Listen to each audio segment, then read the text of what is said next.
What is going on, people of the internet? It is your one and only D-WIZZLE here. Thank you so much for tuning back into my channel. Today we're going to be talking about the new pro wrestling pay-per-view that I just finished watching. I just finished watching it a few minutes ago. NXT Takeover New Orleans. For those of you who don't know, it is Wrestlemania weekend, so I'll be covering the two main pay-per-views this weekend, NXT TakeOver being one of them, and then the next day I'm going to be covering Wrestlemania 34. So yeah, quite a bit going on this weekend. I'm going to try and get you guys both the reviews as soon as I can, because, as you know, the wrestling pay-per-views go on till 11 or 12, and given that WrestleMania itself is probably 7 hours long, I don't know how late it's gonna go, so I'm gonna try and get you guys the review as soon as I can. But yeah, this is gonna be more of a laid back, unedited review. I'm not gonna take the time to edit every single detail. It's just gonna be me casually talking. As you see, I don't have glasses today. I just wanted to be laid back. It's late at night at this point, so it's 11:20, so I'm just gonna keep it chill. Hope you guys will be okay with it. I'm gonna try and not mess up as much, but yeah, it's just gonna be casually talking about how I felt about the pay-per-view overall. So going into, for those of you who are just tuning into my channel and don't really follow wrestling, I've been a fan of WWE for a long time. I started watching around 2007. I forgot how old I was back then. But yeah, I was a fan after that. I just saw an episode of Monday Night Raw when I was just flicking through the channels, and I heard a lot about professional wrestling because my cousin was a huge fan of wrestling. He had the action figures and stuff like that, and I never really got a chance to watch it. But I kind of knew about wrestling, I just never watched it. But then I saw, and I didn't know when wrestling came on TV, so I didn't really know when to catch it. And on a Monday night, I was just flicking through the channels, and I saw WWE Monday Night Raw, and I was like, "Oh, cool, yeah." So let me tune in. And so I watched it, and ever since then, I became a huge fan of the WWE. Yeah, I understand that, wrestling isn't for everyone, and that's fine. But for me, I think as far as sports-wise or sports entertainment, I think wrestling is the most entertaining to me.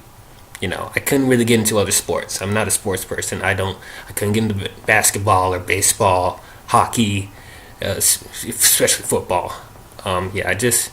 Those sports overall just didn't really appeal to me. But something about professional wrestling, I think, it's different from all the other sports out there. I do consider wrestling a sport. You guys can say whatever you want about it, it's fine. But to me, I think I just have a full respect of what, the wrestlers, do out there every week, putting their bodies on the line, just like any other sport. People going out there saying it's fake, yes, I understand, when it comes to the storyline and the characters, it is staged. But when they're doing the wrestling moves in the ring, they're actually putting their bodies on the line. And it takes a lot of, skill and practice to do what they're doing, just like any other sport. So that's my piece on it. I'm a fan of it, and I hope you guys, whoever is a fan out there watching me, I hope you guys, will be able to share the conversation with me. So as of right now, I'm not sure if I'm ready to review Raw, SmackDown, NXT 205 Live every week, because for one, I don't really have a huge amount of time to do that. I'm even finding a struggle to get you guys movie reviews every week because of my schedule, because I have class and stuff like that and work. So I'm trying to get you guys, I'm trying to find a good time for you to give you guys movie reviews, and also I have the podcasts where I'm trying to get you guys the reviews for the Marvel movies. So I'm not sure if I'm ready to give you guys reviews for Raw and SmackDown just yet. So what I think I'm going to do after WrestleMania, I think I'm going to try and at least review the pay-per-views for you, so I can give you guys some wrestling content. And if there's if there's some big news coming out with WWE or something like that, I could make a video and talk about that. But yeah, I'm going to start off little right now until I can just figure out my schedule from there. So yeah, that's pretty much my whole ordeal of wrestling. So without further ado, why don't we just talk about the dang thing? Let's talk about NXT Takeover New Orleans. Now, when it comes to NXT, in my opinion, I think it's the best brand that WWE is producing right now. Mainly because NXT, is run by people who love professional wrestling and don't just focus on the gimmicks and the characters, and that's it. It's like they do focus on the characters and the gimmicks, but it doesn't feel hokey or cheesy. They know how to, mold a character for people to get behind, but at the same time, the show focuses more on the wrestling aspect, and that's what I feel like the other brands like Raw and SmackDown are lacking. NXT, I think, just does an overall better job with presenting their wrestlers and getting you to care about the matches going on and getting you to care about the characters, whether they're heels, which are bad guys, and baby faces, which are the good guys. Either way, they find a way to get you behind these wrestlers, and that's something I really appreciate. And it's really sad because NXT is only an hour long, and then you have Raw and SmackDown, which is 2 to 3 hours long, and their content is somehow better and more engaging than the main roster. For those of you who don't know, NXT is their startup brand before the main roster. They have Raw and SmackDown, which are on regular cable, that airs every week on the USA channel. Monday and Tuesday on the USA channel at 8 o'clock, and then NXT is an exclusive brand show on their subscription network, the WWE Network. So that's the only way you're able to watch it if you're subscribed to the WWE Network, which is $9.99 a month. So it's not that expensive, really. It's actually reasonable. I have the WWE Network. That's obviously how I'm able to watch Takeover. I think it's a really good deal. If you guys are curious about, wrestling and stuff like that, I do recommend you guys watch NXT. For those of you who couldn't get into wrestling especially, I think you guys need to just do a free trial on the WWE Network and watch NXT, because I feel like Raw and SmackDown, it's like if you're not into wrestling already, it's not going to win you over, because Raw and SmackDown only try to appeal to their demographic for the most part. They don't try to bring newcomers in. I mean, they try to, but it just seems hokey to me. It's like you feel like they're trying too hard. But with NXT, I think that's the show that people need to see if they're not a huge fan of wrestling. Because it makes wrestling cool. It's not hokey or gimmicky.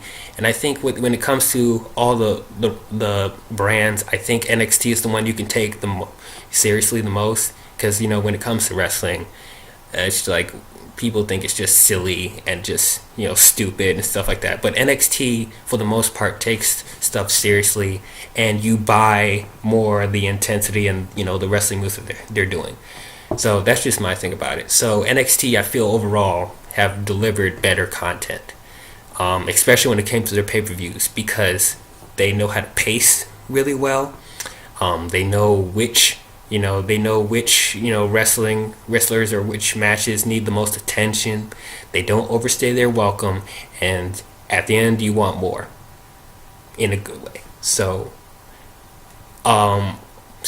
in general, I normally feel like NXT pay-per-views do better than main roster pay-per-views. There's even a point where I think NXT TakeOver does a better job than Wrestlemania itself.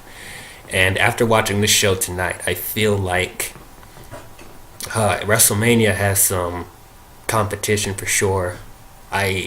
It'll be interesting to see if it does turn out to be better than NXT TakeOver, because this show was really, really good. It was excellent. I don't have a lot of issues with it, really. I mean, I have some things here and there, but overall, It was a great show, and I do recommend you guys go take a look at it because it's quality television for sure. Um, One other thing that I really liked about NXT is that when it comes to the main roster stuff, they like to overflow you with content and shows every week.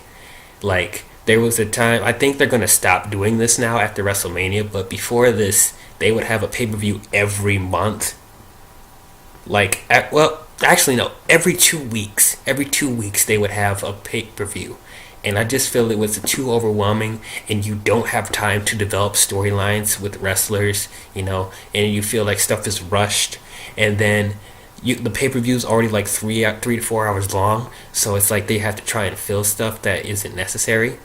So I with the NXT pay per views, they only have it like once every couple months.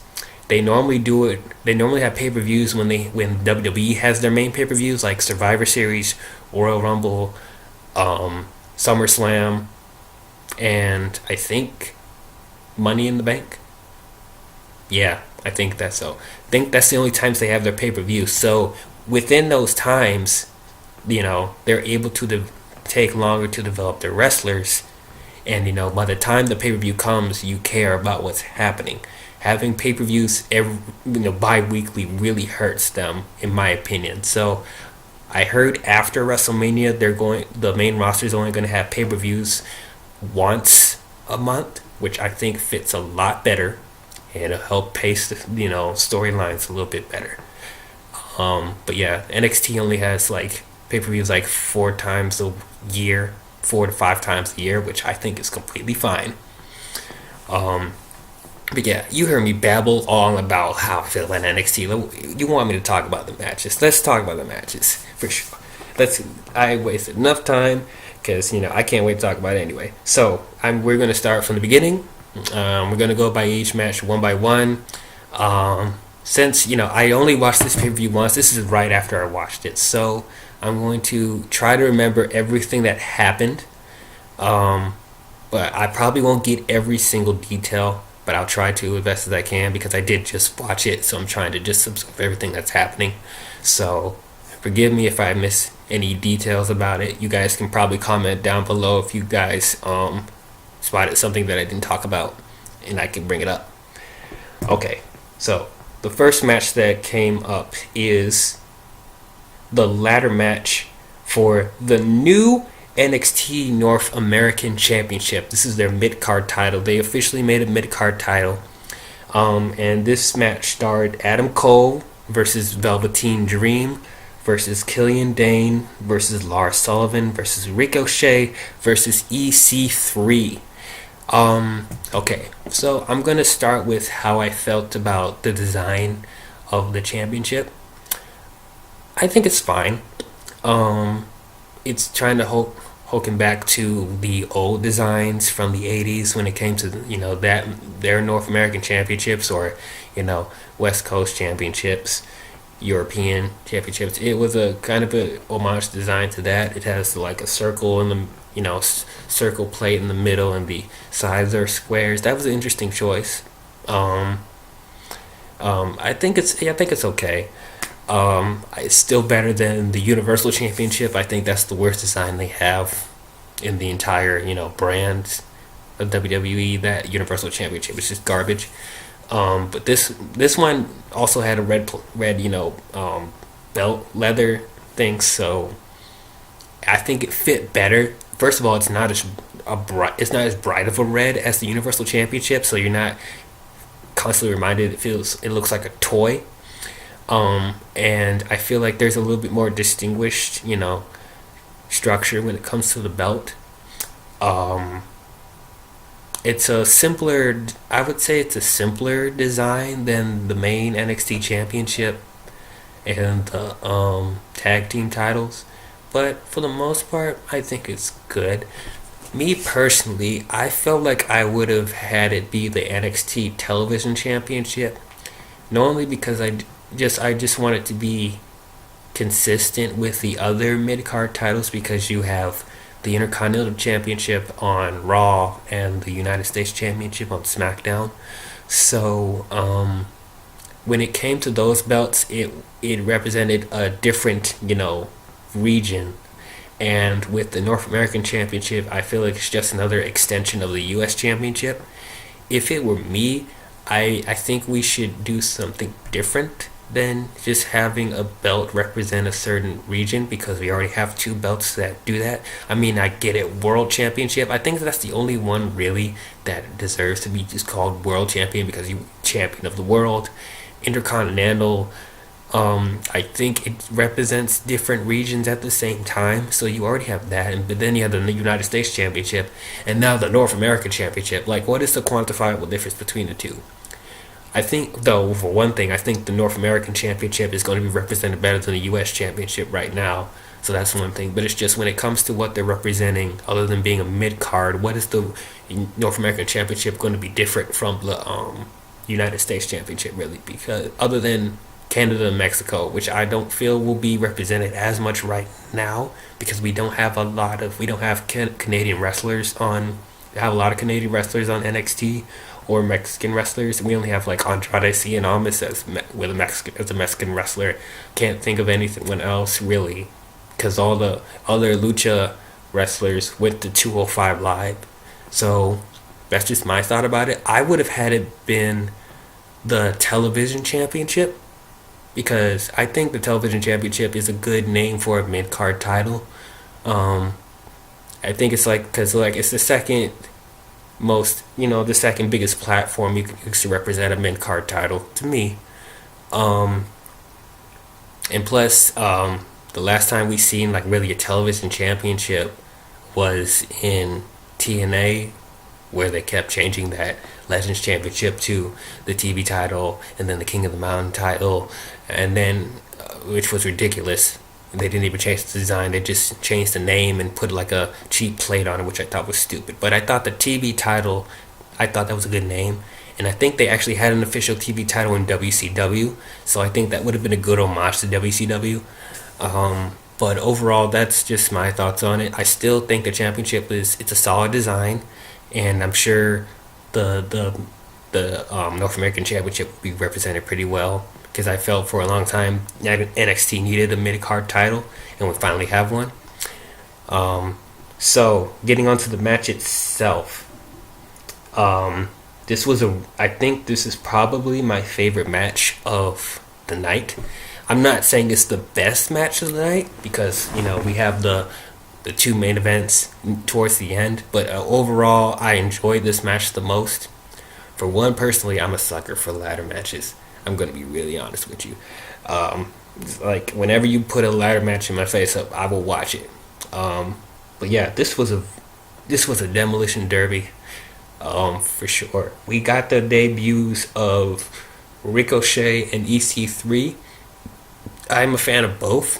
EC3 from TNA/Impact Wrestling, and then Ricochet from the Indies, from ROH and other smaller promotions. Yeah, I'm a fan of both. I'm surprised that EC3 is able to keep his name from TNA. I'm glad he does, because that's a nice name he can go off of. It's a catchy. It'll help with marketing material and stuff like that. So I'm glad to keep his name, and he's pretty much the same as he was in TNA, except he's under the WWE banner, so they're able to give him a little more spotlight, a little bit more pizzazz. I like his overall entrance. Top 1%. I like his theme very much. And he still looks great. I mean, of course, because he's still relatively young, so I didn't expect him to not look good. But it's like I just noticed that I think he got buffer, man. He looks great, carved out of a painting. But yeah, EC3 I love. Ricochet. Oh man, I am so glad that he's in NXT, because if you guys haven't seen Ricochet's matches, I really suggest that you guys go on YouTube and look up his matches, because He is great in the ring. He's one of the best high flyers in the business. Um, yeah, he's just one of the best wrestlers I've seen, and I'm so glad that NXT was able to acquire him. I think he's going to do really well in NXT. Now I know he doesn't have the biggest personality ever, but it doesn't really matter. He has enough personality for me to get behind him, and plus his wrestling is just that good. I don't really care. They know he's not as charismatic as EC3 or Adam Cole. I think he will still be, he'll have a leveled character. He's not going to be too over the top, and he doesn't have to be. But yeah, I'm just glad those two are back here, and I'm glad these two are able to make their debut in NXT, and I can't wait to see what they do. And this is a great, start for them for sure. This match was a demolition derby from start to finish. Of course, when starting the match, you have EC3. All of them are in the ring facing each other, and the first thing, EC3 just leaves the ring and have everyone else go after each other. That's like, man, of course, it's still gonna have EC3 being the sly little snake that he is, for sure. Um, yeah, just so many spots in this match. It's just going all over the place. You have freaking Ricochet, doing taking people outside the ring, doing a flip out of the ring and landing on people numerous times. You have um, Velveteen Dream doing a huge elbow off a ladder on top of Lars Sullivan. You have people getting put through ladders with people on top of the ladders. They just get put. Just what they're taking one person and slamming them on top of another person that's on top of a ladder. Two ladders break. People getting thrown through tables. Um, it's just so many ridiculous spots. It was just crazy. You had this great moment with Adam Cole where he teams up with EC3 for a second. They take out Lars Sullivan for a minute, and EC3, like, they're both like being like, Adam Cole and EC3, they're both like, hey, yeah, we did it. And then he wants to do Adam Cole's vintage thing, which, for those of you who don't know, Adam Cole does this taunt. He does that's, memorable. He goes, Adam Cole, baby. And EC3 decides to go, EC3, baby. And then the crowd was just like booing him the whole time. And then Adam Cole freaking attacks him from behind and he's like, that's mine. Like, you can't steal my taunt. And then he just goes super kick city on everyone who comes up in the ring. He's just super kick city. He super kicks Ricochet. He super kicks Velveteen. He super kicks Killian Dane. And he super kicks Lars Sullivan, and he super kicks EC3 for good measure, and then the crowd does the taunt with him, Adam Cole, baby. It's just great moments all throughout this match. You had freaking Lars Sullivan bleeding from the ear. You had Velveteen Dream bleeding off of his eye. It was a very gruesome and intense match. I just had a lot of fun. It was like fast paced from start to finish. Who I personally wanted to win the match, even though I know it probably wasn't going to happen. I wanted either Ricochet or EC3 to win. Now, I know they weren't going to give him the title immediately because it just got into the company. So I wasn't expecting that to happen, but I just personally wanted it to happen. Realistically, I would have saw Velveteen Dream or Adam Cole win it. I think Adam Cole would have needed it more because you have that whole thing with the Undisputed Era with Bobby Fish not being able to defend, not being able to compete in the tag team match to defend their championships. So they're forcing Adam Cole to team with Kyle O'Reilly, even though he's already in the ladder match. So I think they were probably going to compensate for him, the fact that Bobby Fish is injured. So that made sense, and he did end up winning the match. He won the ladder match, and he is your first ever North American champion. Yeah, I'm not mad at that. I'm completely fine with it. Makes sense. I'm happy for him. I think he'll be a really good North American championship. I was in the back of my mind. I was also thinking that he was probably gonna try and go after the NXT championship, but they probably. I guess that's not gonna be the case right now. So, but I'm glad he won. Yeah, it makes sense. Overall, yeah, this is my favorite match so far. This is the first match that they. This is the match that they started with. So, a lot of great things to come now after that. Okay, so next match is. Let's see.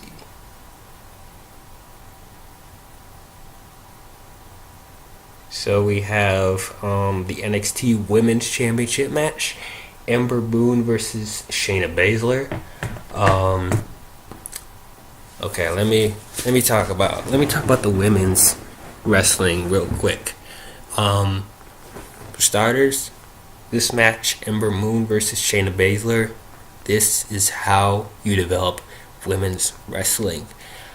I have quite a bit of issues when it comes to the whole women's movement in WWE. I feel like they're not pushing hard enough, and they're not giving the women the development they need to on the main roster. But I'm looking at how they're developing their wrestlers on NXT, and I'm like, yeah, that's how you do it. That's how you make the women equal to the men without shoehorning it in your face or making it seem like it's not, making it seem like it's not hokey, you know. Um, the whole development with Ember Moon and Shayna Baszler over the past couple months, I thought was very good. At first, I wasn't a huge fan of Shayna Baszler. For those of you who don't know, she used to be an MMA star. Um, I'm not really a huge fan of MMA, people coming into the company, because I keep getting reminded of Brock Lesnar. I'm hoping Ronda Rousey does a really good job, because I am a fan of Ronda Rousey, but once again, in the back of my mind, I'm just worried about how MMA fighters are going to work in the wrestling world. But Shayna Baszler, I'm going to give credit where credit is due. She's doing a really good job. She really improved, her character and her wrestling, and how she works off of Ember Moon overall, being this, nasty heel. She's really good. She's honing her craft, which is what, it should do. The match itself, I thought it was pretty good. Um, Even though I do have to say it probably is the I don't know, because when we'll get to when I talk about the tag team match, but I feel like this is probably one of the weaker matches on the card, which is not bringing it down by any means. It's just all the other matches were just so great. And this, like I said, this match is really good. It's pretty good. It's just when it came to the other matches, I just didn't have the weight there as much as the other, matches. But overall, it's still really good. I think, though, I think this is the best match that they put on Ember and Shayna. I think this is the best match that they did, because the other matches you can tell that they're still trying to figure out their styles, how to work with each other. They're still trying to figure it out a little bit. But this one, they know, and, they're fully into it. They know what they're going to do, and they feel more comfortable. So this match, I feel like there was the best work. And pretty much the person who I thought was going to win did win. Shayna Baszler is your new NXT Women's Champion. I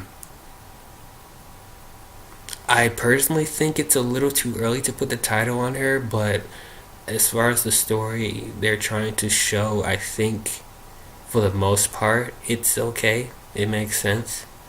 I kind of figured that was going to happen. They were going to put the title on her because they want to make her this dominant heel in the women's division. So I'm like, okay, that's fine. You had Ronda Rousey and I forget who the other girl is. They're part of the MMA Four Horsemen, I guess, and so she was supporting her on. I'm sure she might probably will be at WrestleMania supporting Ronda Rousey. But yeah, it's cool. So yeah, Shayna Baszler's your new women's champion.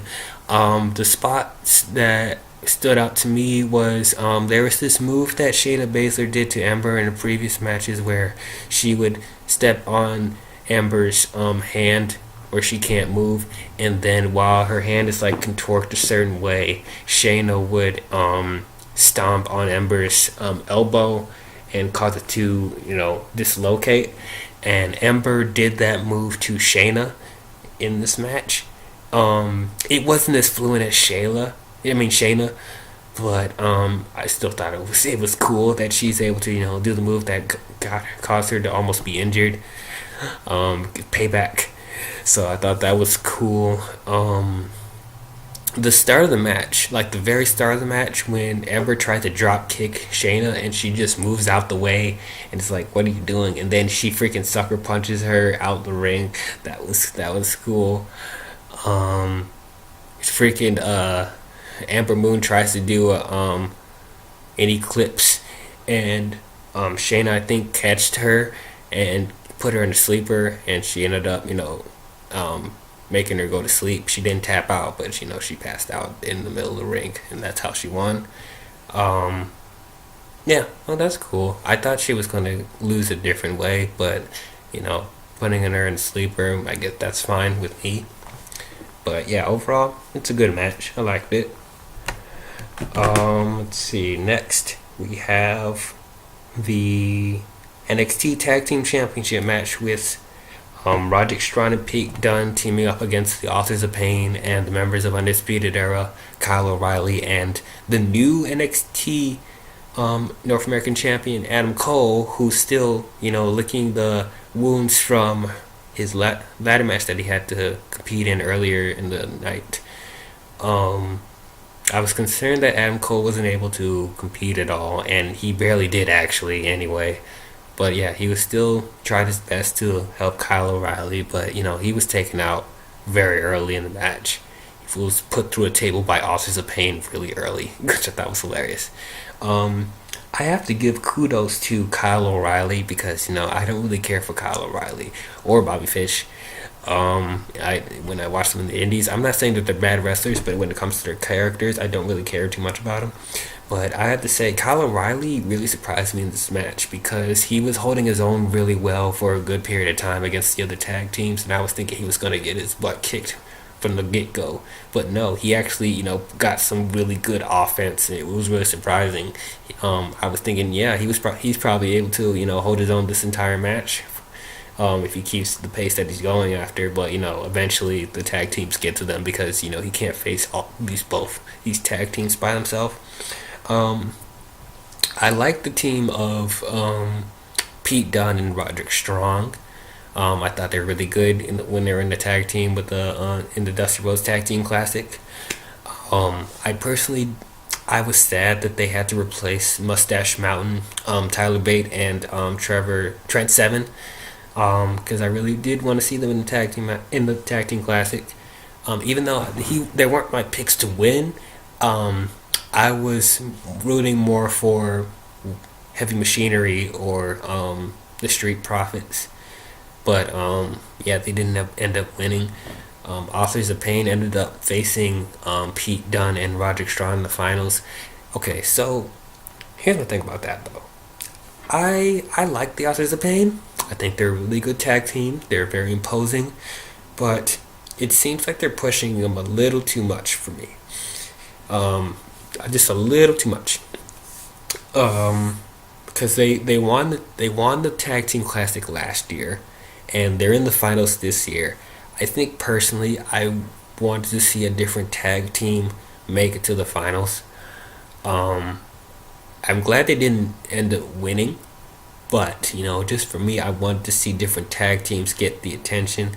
Like I said, I wanted the Street Profits or Heavy Machinery to get to the finals because they're getting really over with the fans, and I think it would have helped to draw more eyes to the match.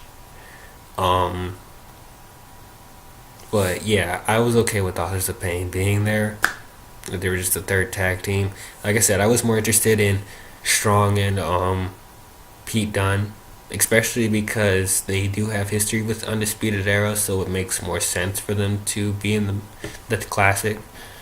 But yeah, overall, the match was pretty good. Like I said, I feel like this is one of the weaker parts of the card. I think the other matches other than the Ember Moon and Shayna Baszler match I thought were really good, but when it came to these two matches, I think they were on the lower card, which is not taking anything away from them. Once again, this was still a really good match, but I just think the other matches are more memorable, which I think it was meant to be. Um, a lot of good spots. You had Pete Dunne holding his own against the Authors of Pain for a while, freaking doing Hurricane Ranas on them, because it takes a while to get the Authors of Pain down on their knees, let alone getting them down to the ground. And it's like Pete Dunne was able to hold his own. This is a 205 pound you know short guy. Yeah, I think he's my height, if not a little 2 inches higher, I think. But like, yeah, that small dude was able to take down those two imposing figures, and I thought that was just amazing. Roderick Strong got some offense in, as always. Roderick Strong can go, man. He's a really good wrestler. He's very underrated, in my opinion. I wish he had more opportunities for the championship, and they actually gave him maybe a title run before other stuff happened, which I'm going to get to in a second. But yeah, just Roderick has been just putting in work. He was in the cruiserweight tag team. I mean, no, I'm sorry, this is not cruiserweight tag. He was in the tournament for the cruiserweight championship, and he was really good in that. He was, I think he was in some qualifying matches for the NXT championship earlier than that, and now he's in the tag team classic. Like, it's just Roderick Strong is just really great. Very underrated.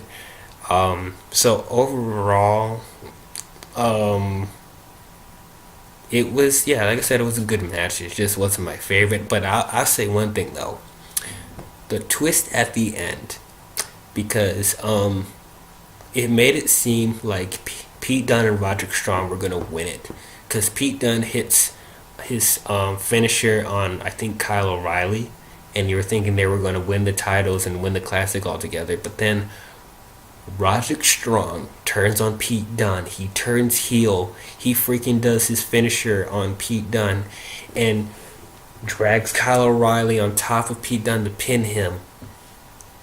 And Roderick Strong joins the Undisputed Era. I don't know, but I love that. I don't know how the people feel about it, but I was just sitting there like, that's actually brilliant. That's really cool. Roderick Strong's part of Undisputed Era. I'm like, wow. I didn't even think that was gonna happen, because for a while Undisputed Era was trying to get him to join them, and of course he kept declining, and they even had a heated storyline with Roderick and Adam Cole. So I didn't think, okay, at this point it's not gonna happen. He's gonna be his own man. But no, he turns on him, just when we think, he was going to win the classic with Pete Dunne. It's going to be a great moment. It's going to get his comeuppance on Undisputed Era. No, he ends up joining Undisputed Era. I thought that was a really good twist. You see Bobby Fish comes out with it on crutches, celebrating the fact that, they defended their tag team titles, and you see all of them doing their Undisputed Era pose. Yeah, it was just great. A great moment. Great moment. Yeah, just really excited to see what Roderick Strong does with the Undisputed Era. And I think it helps get him a little bit more attention, because I feel like he was slowly disappearing. And, tag team with Pete helped him get a little bit more attention, but I felt like after that he wasn't going to really do much. So I'm glad he's able to join Undisputed Era, and they'll give him more attention, especially because, Adam Cole holds the North American Championship, and Bobby Fish and Kyle O'Reilly hold the Tag Team Championship, so they're dominating right now. This is a good dominating, faction. So, looking forward to see what they do. Okay, so now we get to the two best matches of the night. We have, for the NXT Championship, we have Andrade Cien Almas versus Aleister Black. I have to say, I am a huge fan of Aleister Black. He has made quite an impression since debuting in NXT. I know a lot of people may not agree with me when I say this, but I see him being the next Undertaker of NXT. And I know it seems kind of, cliche to, have people be, oh, they're going to be the next Stone Cold, or they're going to be the next Rock, or they're going to be next Hulk Hogan, next John Cena. But for real, I think he'll be the next big star in WWE on the levels of Undertaker. I don't think he's there quite yet, but I think if they keep, Aleister on the road that he's, going on, I think he will do great things whenever he eventually comes to the main roster. And hopefully they'll keep his character intact. Andrade Cien Almas, I think, is doing really good as well. I could care less for his character, really. But I still think he's doing a great job. They finally put the title on him when he was putting in work for so long, and they were able to elevate his character with hold on, I forget his manager's name. Let me pull it up, guys. I'm sorry. I'll just keep talking about the match while I'm looking her up, because I do feel bad. She's a really good manager. She's been doing really good work with Andrade, helping his character out a little bit more. But yeah, overall the match I thought was, oh my god, it was intense. From the start of the match, you can tell that Aleister was focused. Like, when he was walking down to the ring, like, his main target was to whoop Andrade's ass. And the moment that bell rang, he was just annihilating, throwing everything at him, freaking doing flips everywhere. I'm sorry, guys, this is really bothering me. I'm trying to figure out Andrade Cien Almas' manager's name. Zelina Vega, that's her name. Zelina Vega. I think she's doing a really good job being manager of Andrade Cien Almas. She's doing a really good job elevating his character, giving him more of a personality, helping him to be more ruthless and more cynical and calculating. She's doing a really good job. I'm kind of irritated whenever she interferes in the match, because that can get kind of redundant, but at the same time, it's part of the character, it's part of the whole storyline, so I'm okay with it. It's just kind of silly that, she's like 5'1", and she's doing these Hurricane Ranas on taller guys. I just think it's really funny whenever she does it. But yeah, the overall match was just insane. These two are just throwing everything they can at one another, freaking doing DDTs off the outside of the ring, freaking doing backflips and just soaring in the air, kicking each other in the face, just throwing everything possible. Zelina Vega interfering every time, and there was a period of the match where Andrade was just freaking taking down Andrade every time he gets up, and it's like every time he tries to pin him, he keeps kicking out. It's just like, this match was crazy. I do want to say, I don't know if it's better than the match that Andrade had with Johnny Gargano, but I think this is pretty close. It was a really great match. I expected Aleister Black to win, and he did win. I think it's his time. He put in the time to do it. It doesn't feel rushed. I think he'll have a good run as NXT champion. And his undefeated streak still is going on. I wonder if they'll do a similar undefeated streak like they did with Asuka. They're gonna have him be undefeated for a period of time. Do you guys think that's a bit repetitive? If Alistair has an undefeated streak and Asuka's still having an undefeated streak, do you think it's a little too much, or you think it's fine for him to have an undefeated streak for right now? Let me know in the comments what you guys think. But yeah, Alistair I think is doing very good. Yeah, I wonder what Andrade does at this point, really, because I don't know if he has anything more to prove in NXT. I wouldn't be surprised if he gets called to the main roster at this point since he lost the championship. Or maybe he's going to try and, chase after Alistair for a period and then he'll get called to the main roster because I don't see anything else he needs to do, really. But, yeah, Alistair Black is your new NXT champion. And I can't think of anyone, I can't think of a different outcome. I was figuring he was going to win because I don't think his undefeated streak was going to stop here. It would have been too early. But yeah, overall, great match. So now we get to the actual main event. Johnny Gargano versus Tommaso Ciampa. I would say the Andrade and Alistair Black match is the better technical wrestling match. But when it comes to the storyline and the overall intensity, it's better. This match stole the show, which it needed to. It was the main event, and it was a great choice to end off with this match because just the overall story that they built with Johnny Gargano and Tommaso Ciampa, I thought was done so well. This started all the way back in NXT Takeover Orlando last year, where Tommaso Ciampa turns on Johnny Gargano after they lost their ladder match against the Authors of Pain and I think Undisputed Era. Yeah. And ever since that, that betrayal, they build up, these two have been best friends for a long time. They went to each other's weddings. They've been tag teaming for a while. They've been on the road together. And bringing Tommaso Ciampa turns on Johnny Gargano.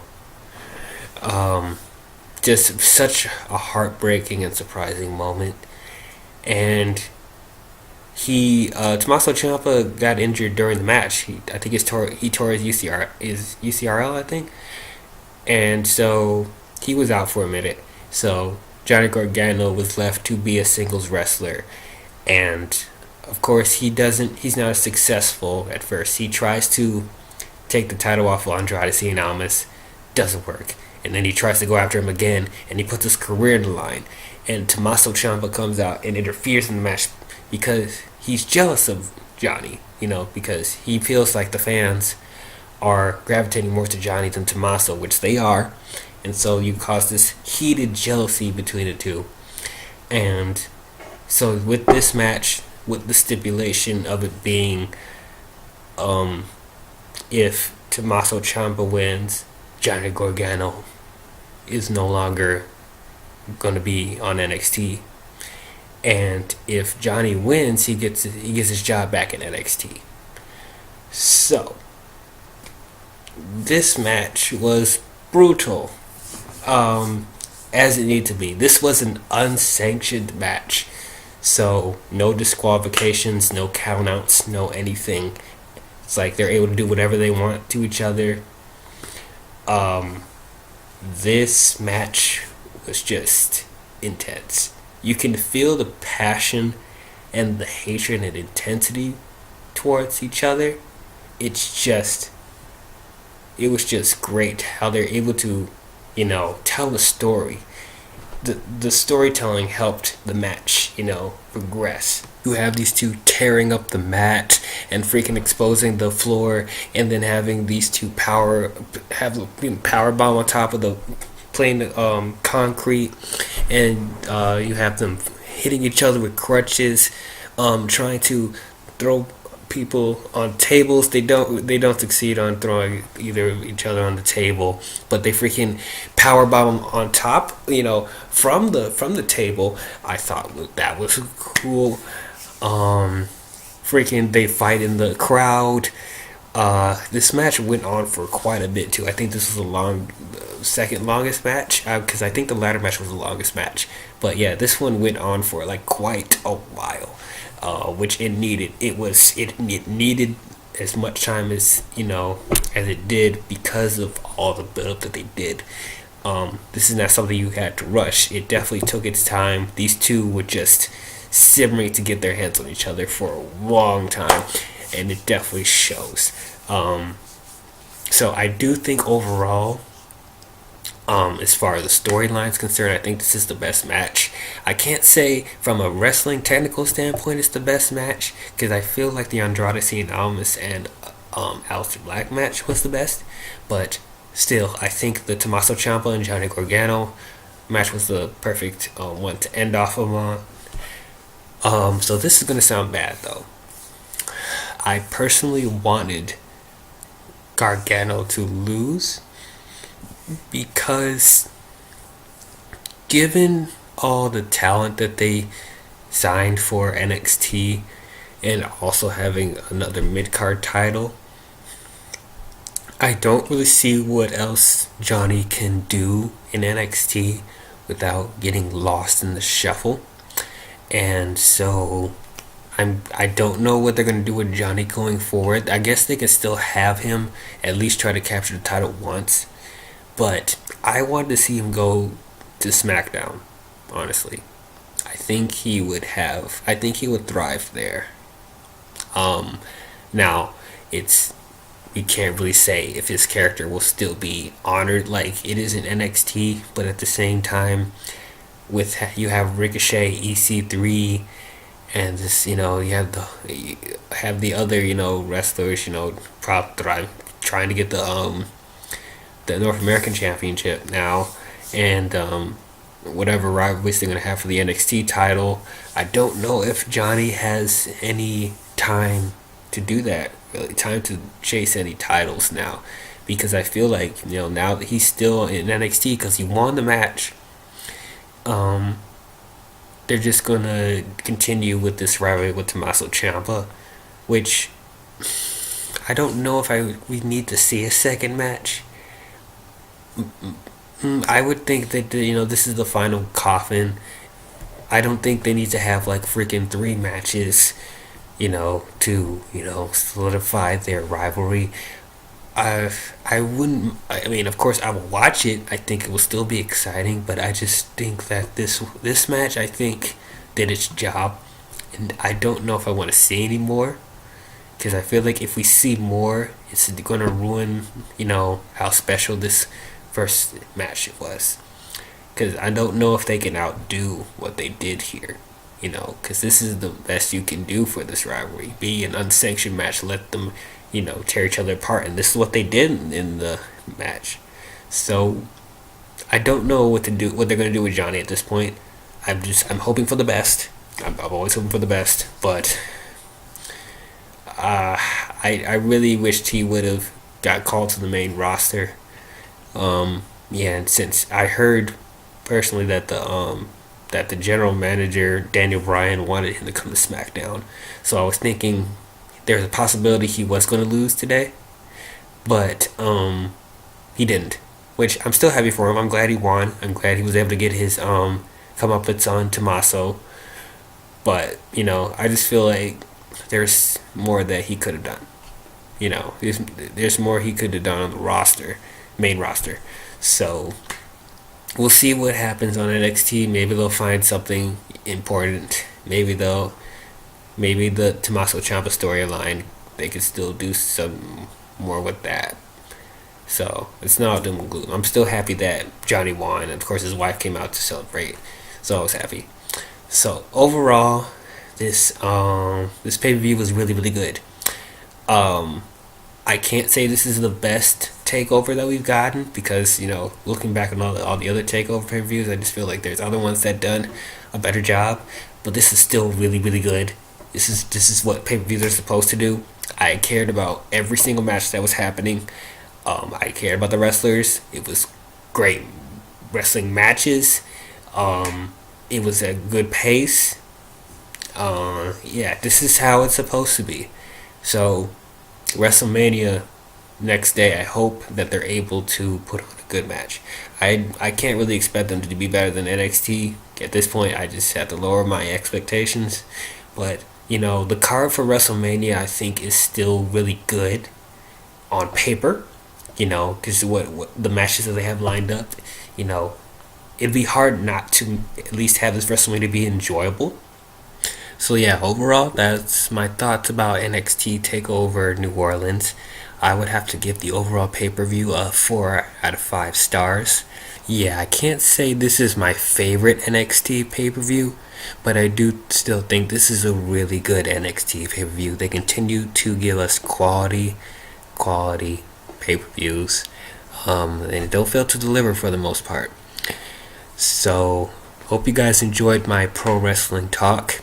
Hope you guys want to see more. If you guys do want to see more, let me comment below and let me know. I do plan on reviewing WrestleMania 34 either tomorrow or the day after. We'll see. Like I said, we'll see how late it goes and if I have time to do it, but I'll try to get you guys it as soon as I can. So yeah, I will catch you guys in the next video. If you enjoyed this, please give a like, leave a comment below, subscribe to my channel if you guys want to be updated on new videos that I'll be putting up, and I'll catch you guys next time. Talk to you later.